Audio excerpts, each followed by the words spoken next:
surat tanah yang betul-betul menunjukkan antum bergelar zaman dulu. Di tanah ada semua dikasih. Iya. Terus masa sekarang begini. Kita ngomong enggak dulu. Tenang. Jangan nyerobot. Kita ngomong mestinya, Be. Antum matiin rokok, taruh Quran di sini, Be. Sekaligus mubahalah. Ambil Quran. Ambil Quran. Antum ambil Quran. Antum matiin rokok dulu. Matiin rokok.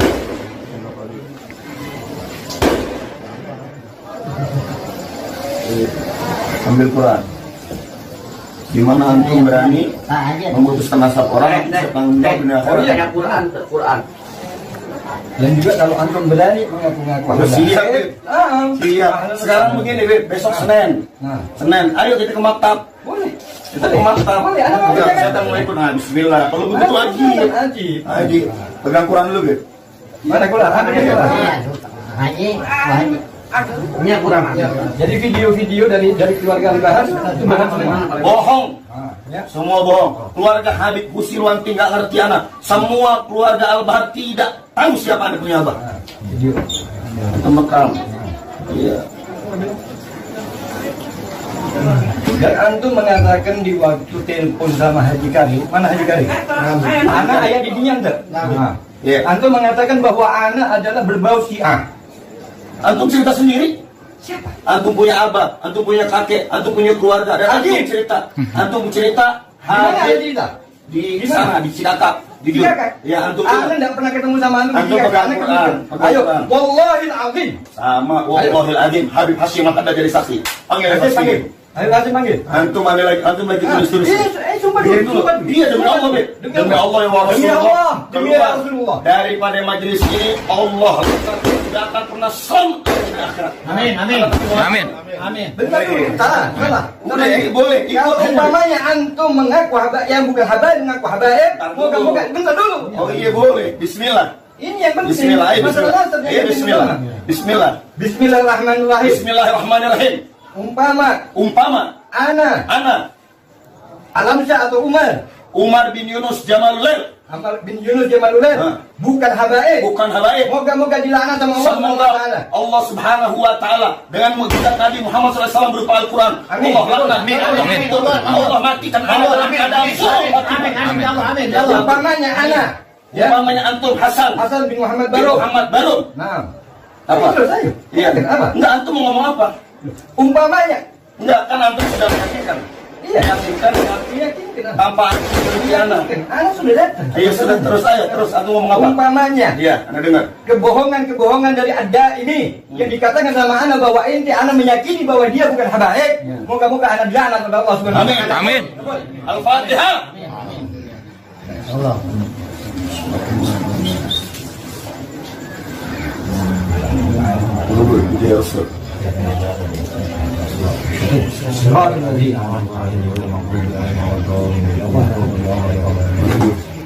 Itu munafik, nggak perlu.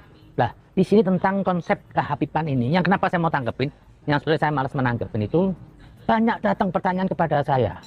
Ada satu konten itu nggak tahu berita dari mana menyimpulkan bahwasanya saya sudah tes DNA dan hasil dari DNA itu saya katanya bukan keturunan Nabi. Saya nggak tahu ini berita dari mana. Atau mungkin dia salah menangkap saya di YouTube atau gimana.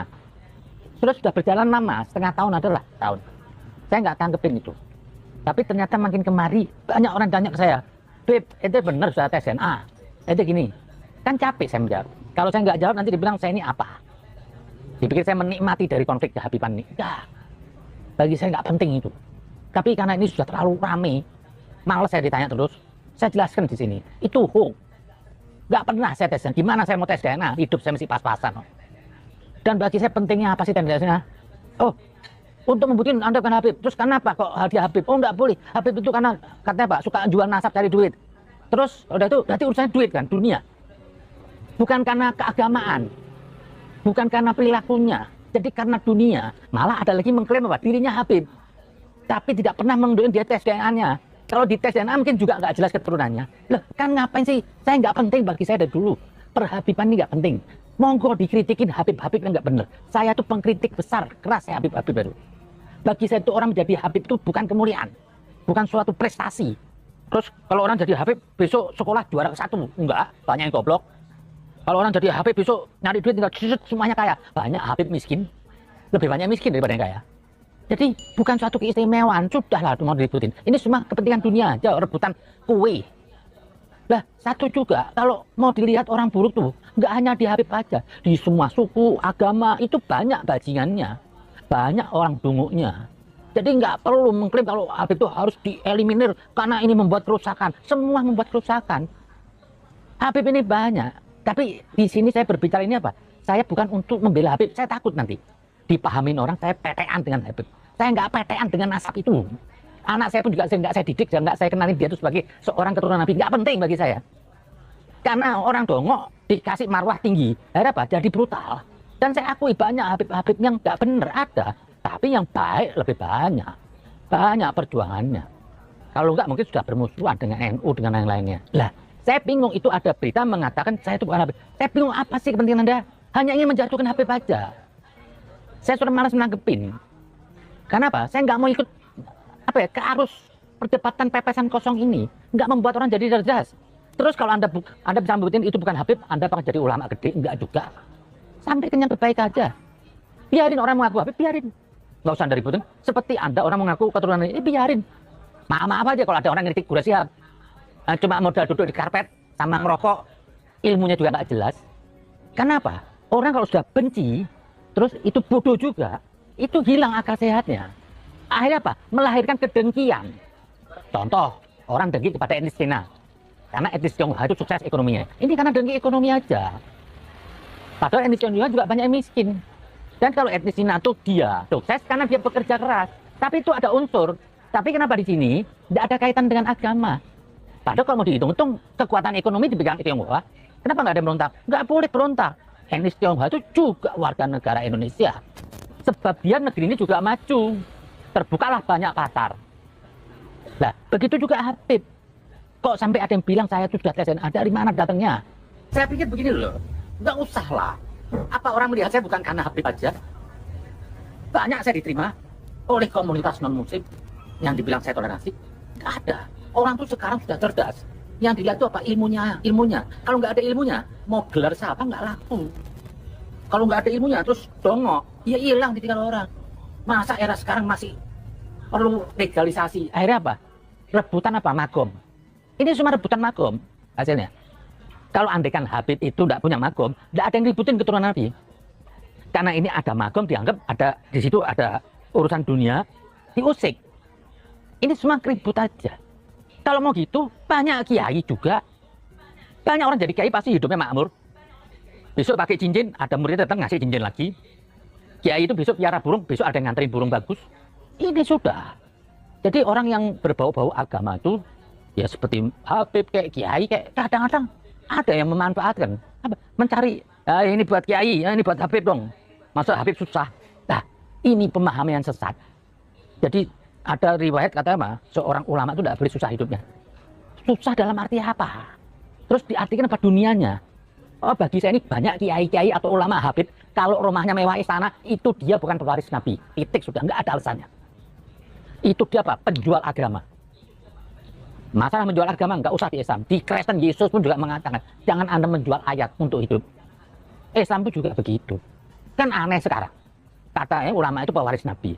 Kalau ada ulama sampai ada rumahnya 20 miliar, ada salonnya, mobilnya sampai 7, kamar mandi aja pakai AC.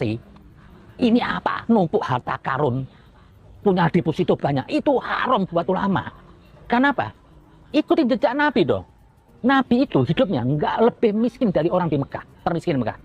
Hidupnya standar seorang yang miskin. Kalau Yesus dikenal apa? Perutnya nggak pernah kenyang.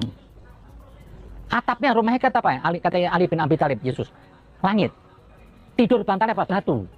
Terbuka. Tidak pernah dia memikirkan dirinya daripada orang lain. Seorang, kalau andaikan di kampung itu ada orang kelaparan, di situ ada seorang ulama, terkutuk ulamanya. Karena ulama punya tanggung jawab besar. Mencari orang yang kelaparan itu. Kalau saya bukan belebel ulama, nggak ada kewajiban. Yang dianggap enteng loh. Enak aja mau jadi pewaris Nabi, mau enaknya aja terima amplop. Di saat tanggung jawab nggak mau. Nah ini semua ada nggak di Habib aja. Dan Habib segelintir aja yang begitu. Banyak juga kiai begitu. Jadi sudahlah. Jadi kebodohan, kedunguan ini bukan hanya di Habib, ada di kiai, ada di semua agama. Tidak ada yang sempurna. Tapi yang itu dikatakan saya, sudah tes DNA, saya dikontak berapa orang Habib. Benar loh, Zen. Saya bilang enggak benar, itu hoax. Kok enggak ditanggepin? Saya ngapain nanggepin pepesan kosong? Karena perdebatan bagi saya Habib ini apa? Enggak menambah orang cerdas. Karena apa? Keluar hasad, keluar caci maki. Lihat aja orang menolak Habib, sudah muridnya serampangan sekarang caci maki. Ada agama dengan kebencian? Tidak ada. Agama itu cinta. Tidak ada agama bagi orang yang apa? Tidak punya cinta kasih. Cinta itu asal. Jadi kalau ada output agama yang membuat orang itu sakit hati, kecewa, itu bukan agama. Oh, saya mau ngajak orang jadi baik, tapi dengan ini Habib bangsat ini. Lah, tidak ada. Harus dengan lembut. Kalau ada orang menyampaikan suatu kebenaran, kata Ali bin Abi Thalib, dengan marah-marah, itu ada maksud lain. Bisa jadi dibayar, bisa jadi ingin mengadu domba. Semuanya ini ada di semua suku, semua agama. Banyak order gitu. Oh, kalau ada pendakwah, pendeta, atau Habib yang caci maki laku di agama. Karena ini ada yang mainin. Ada amplopnya. Dia nggak sadar kalau itu dipakai alat. Nah, disinilah. Jadi, saya mau jelaskan sekali lagi. Bahwasanya saya belum pernah tes DNA. Dan sudahlah. Ngapain sih ribut pepesan tes DNA? Ini zaman sudah modern. Kalau memang ada Habib, ya benar, kritik aja. Sebelum ada orang meributkan tentang Habiban, saya duluan sudah meributkan. Saya duluan sudah mengkritik. Jadi nggak perlu jadi pahlawan, oh saya sudah mengkritik Habib. Enggak. Saya sebagai Habib sudah mengkritik dari pertama. Dan saya yang orang paling anti ada kelas-kelas nasab. Karena Ali bin Abi Thalib bilang apa? Hubungan Allah dengan makhluk tidak ada hubungan nasab. Jangan merasa Anda punya fasilitas lebih. Atau mengharapkan kelebihan. Atau kalau maksiat, tidak dosa, ada. Orang itu derajatnya naik atau mulia di sisi Tuhan dari amalnya. Kapan dia tuh mengikuti anjuran Tuhan dan kapan dia menghindari larangan Tuhan. Itu kata Ali bin Abi Thalib. Dan lagi dikatakan apa? Berilah orang itu kedudukan di depan karena perilakunya, karena amalnya, bukan karena nasabnya. Kalau emang karena nasabnya goblok, taruh di belakang. Masa goblok taruh di depan, cuma modal sorban. Ngapain? Nah itu ada banyak agama. Di agama itu yang banyak dikritik, diancam itu Pak orang baik. Kiai dikritik, ulama dikritik. Kalau ada ulama mendeket-deketin penguasa, kata Rasulullah apa? Ragukan keimanannya. Sekarang ulama apa? Jadi jurkam. Malah mengatakan yang lucu, ini semua capres tidak layak dilekatkan agama. Tapi ada yang memandang seperti utusan Tuhan. Sampai ada yang bilang yang nggak mendukung ini bisa kafir. Sampai ada yang bilang ini sudah ditakdirkan Tuhan. Loh, mendahului, pilpresnya aja belum. Ada satu ulama bilang ini sudah takdirnya Tuhan. Loh, berarti dia tahu rumah tangga Tuhan. Pilpresnya aja belum. Jadi sudah ditakdir nih orang, kan ini gendeng ini. Padahal mereka ini semua Islam ya, kalau lihat ya belum lah. Saya nggak mau nyebut pasalnya. Sudahlah, lah dari sini sekali lagi saya minta lah. Hentikanlah, kita ini Islam nggak perlu gontok-gontokan. Kalau Anda bilang Habib, Anda kritik itu betul, saya sudah kritik duluan sebelum Anda. Dan nggak penting, apa sih menggugat nasab orang? Misalnya Anda orang Jawa, besok ada ngomong, enggak, Anda ini orang Batak, ya tetap aja Anda nganggu Jawa. Emang kalau dengan bahan tahanan, oh ini supaya nanti saya cegah apa? Orang nggak perlu manggil dia Habib. Ya, kayak nggak ada kerjaan yang lain. Apa sih? Jadi saya akhiri aja tentang saya sudah tesnya Anda tidak benar. Dan saya nggak berkepentingan. Saya mau orang ngatain saya itu, saya bukan Habib, monggo. Orang nggak mengaku saya Habib, terus saya besok saya nggak bisa kencing. Enggak. Saya masalah kok. Karena bagi saya itu, orang yang meributkan Habib-Habib itu, dua-duanya sama. Yang satu berkepentingan, kehabibannya dia bisa jadi duit. Ngapain? Saya sih diem aja. Yang kedua, ya mau rebutan lagi, ini kepentingan. Ini rebutan makom. Karena begini, menurut saya begini. Orang itu jadi hebat bukan karena nasabnya. Karena yang kuat dari dirinya. Itu orang akan menghormati. Jadi orang jadi mulia itu bukan karena keturunannya. Tapi apa? Karena perilakunya. Dan ini dunia ini sudah terbuka sekarang. Orang goblok tertinggal. Orang dungu tertinggal. Sekarang Pak, orang sudah cerdas dengan buka Google. Sekarang kita mau ngomong nggak bener. Orang buka set Google ketemu lu salah. Jadi roda zaman ini akan menggilas orang-orang yang berjalan dengan dengkul. Orang yang berjalan dengan tanpa ilmu. Akan digilas ini semuanya. Jadi agama-agama yang dogma itu akan digilas. Akan digugat sama orang-orang. Jadi sekarang ini pinter-pinter Anda. Kalau Anda berbicara nggak ada rasionalnya. Anda memaksa orang untuk meyakini tapi nggak masuk di akal. Itu tahayul. Kelihatan. Jadi sekarang ini nggak usah pakai nasab siapapun. Anda kalau baik, insya Allah di kandang makan Anda dihormatin. Saya juga merasakan, bisa saya menyampaikan suatu baik, kasih, di mana tempat saya dicintai. Jadi bagi saya nggak penting merek agama, apalagi merek Habib, nggak penting. Itu aja, dan saya belum pernah ada tes DNA. Jadi saya minta maaf kepada semuanya, bagi yang masih sibuk membicarakan nasab, bagi yang menolak dan yang mendukung, saya bukan karena berkebencian. Anda semua saudara saya, dan saya nggak akan menanggapi apapun, karena saya nggak mau terlibat dalam menciptakan orang tuh keributan. Apalagi ribut tuh pepesan kosong, yang membuat orang jadi hasad, jadi dengki. Karena suku itu tidak bisa dinafikan. Allah bilang dalam Al-Quran, aku ciptakan manusia bersuku-suku atau berbangsa-bangsa untuk saling mengenal, bukan saling membenci. Dan lagi, di atas nasab itu ada kemuliaan lebih mulia. Apa? Ada roh Tuhan. Dalam diri manusia itu semua ada roh Tuhan. Wa nafahtu min ruhi. Jadi nggak perlu, nggak ada lagi, di atas roh itu nggak ada lagi. Jadi nasab itu bagi saya itu jauh lah, nggak penting. Roh, nah roh itu kita jaga. Nah di sini saya mau menutup, saya ingin mengutip dari perkataan dari Pak Nelson Mandela itu, yang saya lihat bijaksana. Dia melihat keadaan dunia ini.